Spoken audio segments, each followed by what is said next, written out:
अगर ईवीएम से चुनाव होगा तो इस देश के लोग कुछ भी कर लें, पॉलिटिकल पार्टियां कुछ भी कर लें, आप मोदी को नहीं हरा पाएंगे। अभी मंच से बात हुई और मैं कहता हूं अगर मोदी की औकात है और मोदी में इतना ही दम है और इतना ही पसंद करते हैं, 50 और 60% है, तो मोदी आए ना सामने, बैलेट पेपर से चुनाव होने दे और बिल्कुल निष्पक्ष चुनाव होने दे। उसके बाद पता लगे कि मोदी कहां खड़ा है। मैं दावे के साथ कह रहा हूं, एक नहीं 1000 मोदी एक सीट पे खड़े हो जाएं और उनका चाणक्य भी खड़ा हो जाए तो भी 40 से ज्यादा सीटें बीजेपी जीत नहीं पाएगी।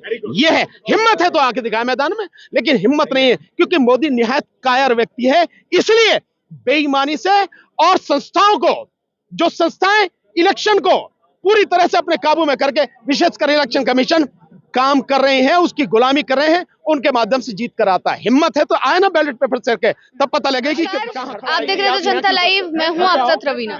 जंतर मंतर पर आज मनुस्मृति दहन दिवस को मनाया जा रहा है। जिस प्रकार से 25 नवंबर 1927 को बाबा साहेब ने उतने उत्साह से सारी चीजों को किया था, लोगों को साथ लेकर चले थे, असमानता को खत्म करने का एक प्रयास किया था और एक कदम सामने रखा था, उसी तरह आज भी इतने लोग उनकी याद में यहाँ आए हैं और उन सारी चीजों को आगे बढ़ाने का संकल्प ले रहे हैं। कहीं ना कहीं भारतवर्ष जैसे देश में समानता को और आगे बढ़ाया जा सके, हर इंसान को समान समझा जा सके, उस चीज को अपने अंदर लाने की बातचीत कर रहे हैं। आना है जरूर। एडवोकेट भानु प्रताप जी हमारे साथ हैं, ये भी इसी इवेंट में आए हैं, काफी आह्वान किए हैं, 6 तारीख को लेकर भी बड़ा ऐलान कर दिया है और इस चीज को लेकर क्या समझ रहे हैं, इनसे बातचीत करते हैं।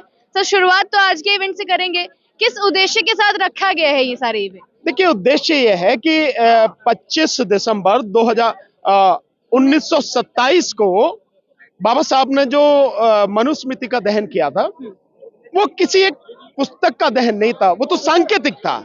लेकिन असली जो चीज थी वो थी कि जो असमानता पर आधारित व्यवस्था है, जिसको इस देश के बहुत बड़ी संख्या में जो लोग उन पर थोपा जा रहा था, उनका शोषण किया जा रहा था, उसको खत्म करने के लिए समानता पर आधारित एक व्यवस्था बने जिसमें हर किसी को उसका हक और अधिकार मिले।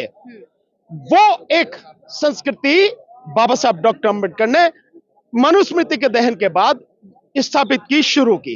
उसी की याद में जो है, या उसी को आगे बढ़ाते हुए ये आज का सम्मेलन किया गया, जो मिशन जय भीम के जो संस्थापक है राजेंद्र पाल गौतम साहब, उनके माध्यम से जो किया गया और सारे साथी यहाँ पर इकट्ठे हुए हैं। सर, कहा जाता है, कई लोग ये कहते हैं कि मनुस्मृति को जला तो दिया बाबा साहेब ने, उन संकेतों को मिटा तो दिया, लेकिन आज भी कई ऐसे लोग मौजूद हैं इस समाज में जिनकी स्मृतियों में मनुस्मृति अभी भी नहीं, निश्चित रूप से है। आज की जो वर्तमान व्यवस्था आप देख रहे हैं, यूं कहे कि जो राजनीतिक और सामाजिक और ये धार्मिक व्यवस्था जिस तरह से चल रही है, ये यूं कहो कि धर्म विशेष की व्यवस्था को जो लोगों पर थोपने का कार्यक्रम किया जाता है, और उससे भी ज्यादा जब देश का प्रधानमंत्री संविधान के विरुद्ध जाकर, धर्मनिरपेक्ष संविधान होते हुए भी, और किसी भी सरकार को, किसी भी प्रधानमंत्री, किसी भी मंत्री को धर्म उसका व्यक्तिगत मसला है, अपना धर्म जैसा चाहे निभाए, लेकिन सरकारी स्तर पर सारा इंतजाम करके, सरकारी स्तर पर सारी उसकी जो है मतलब पूरा प्रचार करके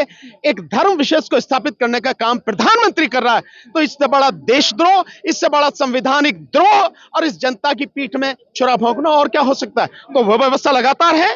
वो जिस बात को कह रहे हैं उसी बात के खिलाफ तो बाबा साहब ने ये सब कुछ किया था कि समानता पर आधारित एक संविधान बने और देश के लोगों को उनका अधिकार मिल जाए, व्यवस्था ऐसी हो। लेकिन देश का वर्तमान प्रधानमंत्री और देश की सरकार लगातार उस समानता के अधिकार को छीन रहे, बल्कि लोगों के हर अधिकार को छीनने का काम कर रहे हैं। तो वह व्यवस्था आज भी है। और जो संगठन ये कहता था कि हम तो सांस्कृतिक संगठन है, सामाजिक संगठन है, वो देश में सबसे बड़ी राजनीति करके देश का बेड़ा गर्क करने पर तुला हुआ है। आरएसएस की बात कर रहा हूं मैं। वो तो समझ ही पा रहे हैं, लेकिन सर आज ऐसा दिन है जब हम असमानता को मिटाने पर, समानता जब व्यापक हुई देश में, उसको मना रहे हैं। दूसरी तरफ ऐसे बयान देश में आ रहे हैं, विवेक बिंद्रा का बयान आपने सुना होगा, किस तरीके का बयान है, किस सोच से वो दिया गया है, और आज की डेट में भी ऐसे बयान आना, फिर कहां तक समानता हम पा पाए हैं? नहीं, देखिए, सोच उनकी वही है, सोच वही है। कई बार हिम्मत नहीं होती आपके सामने कहने की, लेकिन कभी कभी वो आपे से बाहर हो जाते तो ये सारी बात कहते हैं। वैसे इन लोगों का इंतजाम है ऐसा, ये है कि इनको पकड़ के कुटाई करी जाए।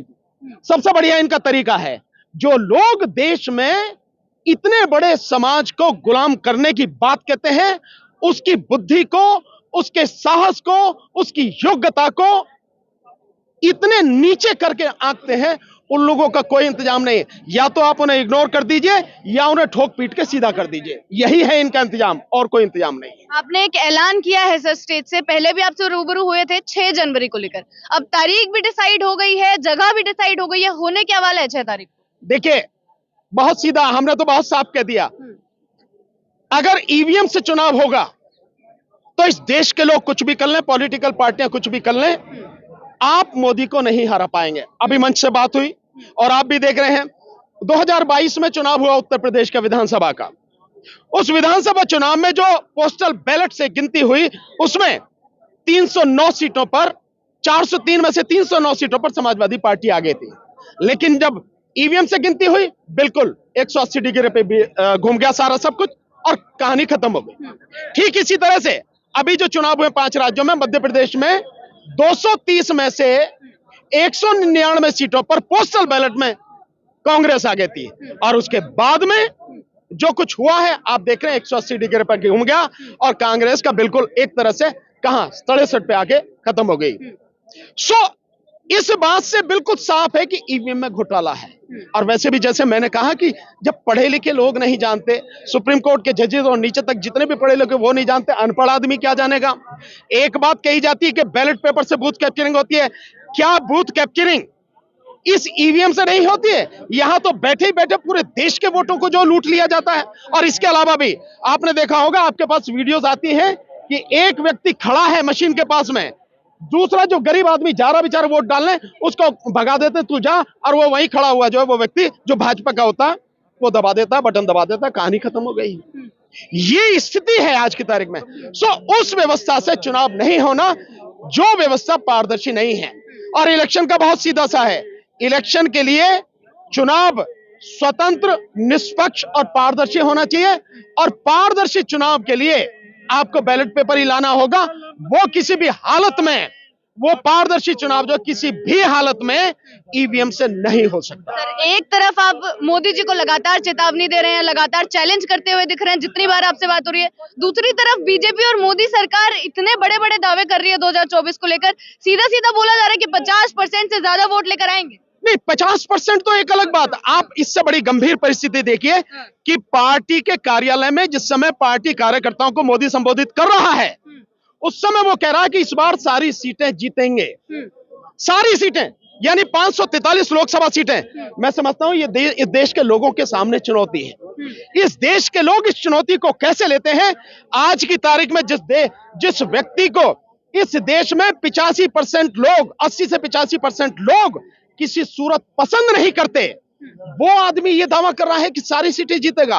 किस लिए कर रहा है? क्योंकि उसके पास ईवीएम है। आप कितनी वोट उसके खिलाफ दे दो, ईवीएम से वो जीत के आ जाएगा, इसीलिए दावा कर रहा है। और मैं कहता हूं, अगर मोदी की औकात है और मोदी में इतना ही दम है और इतना ही पसंद करते हैं, 50 और 60% है, तो मोदी आए ना सामने, बैलेट पेपर से चुनाव होने दे और बिल्कुल निष्पक्ष चुनाव होने दे, उसके बाद पता लगे कि मोदी कहां खड़ा है। मैं दावे के साथ कह रहा हूं, एक नहीं 1000 मोदी एक सीट पर खड़े हो जाएं और उनका चाणक्य भी खड़ा हो जाए, तो अभी 40 से ज्यादा सीटें बीजेपी जीत नहीं पाएगी।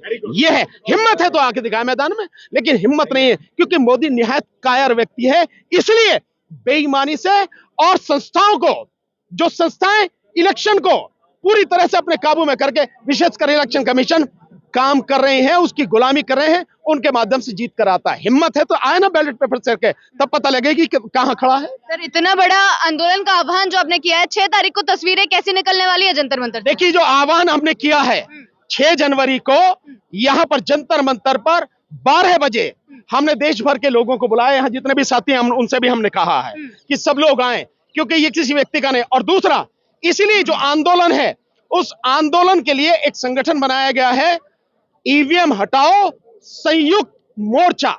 तो इसमें सभी संगठन, सभी पार्टियां जो भी आने चाहते हैं व्यक्तिगत रूप से, सब आमंत्रित हैं। 6 तारीख को यहां आंदोलन होगा और उसी के बाद जो संगठनों के लोग हैं उन सब से बात करके तब निश्चित होगा कि आगे की रणनीति कैसे चलेगी। इस बीच में मैं आपको बता देता हूं कि जो साथी लगातार काम कर रहे हैं, जिन्होंने 13 पॉइंट रोस्टर के विषय में भी लड़ाई लड़ी और उसमें हाईकोर्ट के जजेस रिटायर्ड भी हैं, अभी हमारी 3 दिन पहले वेबिनार पर उनसे मीटिंग वगैरह हुई, सारी बातें, तो उसमें तय किया गया है कि देश भर में 3 जनवरी को जो व्यक्ति जहां भी हैं, जो लोग जहां पर ही हैं, वही अपने जिले कार्यालय पर कलेक्टर को जाके राष्ट्रपति के लिए ज्ञापन दें कि भाई ईवीएम से चुनाव नहीं होना चाहिए। ये एक व्यवस्था की गई है और 6 जनवरी को दिल्ली में मिलेंगे। देन उसके बाद में डिसाइड होगा क्या होना है, कैसे होना है। और 17 जनवरी की अभी कॉल है, कंफर्म हो जाएगी, लेकिन अभी कॉल यह है कि 17 जनवरी को ईवीएम को लेकर भारत बंद किया जाएगा। पर ये भारत बंद किया जाएगा, पर ये जो भी कुछ होगा 6 जनवरी को सारी चीजें फाइनल होंगी। बहुत बहुत शुक्रिया आपका। एडवोकेट भानु प्रताप हमारे साथ थे। ये जो सम्मेलन आज रखा गया, काफी बड़े बड़े चेहरे इस सम्मेलन में शामिल हुए। राजेंद्र पाल गौतम जी के द्वारा रखा गया था, स्वामी प्रसाद मौर्य यहाँ थे, डॉक्टर रितु सिंह और काफी बड़े बड़े एडवोकेट, भानु प्रताप, महमूद प्राचा जैसे एडवोकेट भी थे। इसी सम्मेलन के आह्वान से ये चीजें कही गई कि कहीं ना कहीं सत्ता में हिस्सेदारी भी जरूरी है और किस प्रकार से समानता की बात जब बाबा साहेब करते थे, उस बात को भी आगे बढ़ाना कितना जरूरी है। इसी प्रकार जनता के मुद्दों तक पहुंचाते रहेंगे, बने रहे हमारे साथ। शुक्रिया।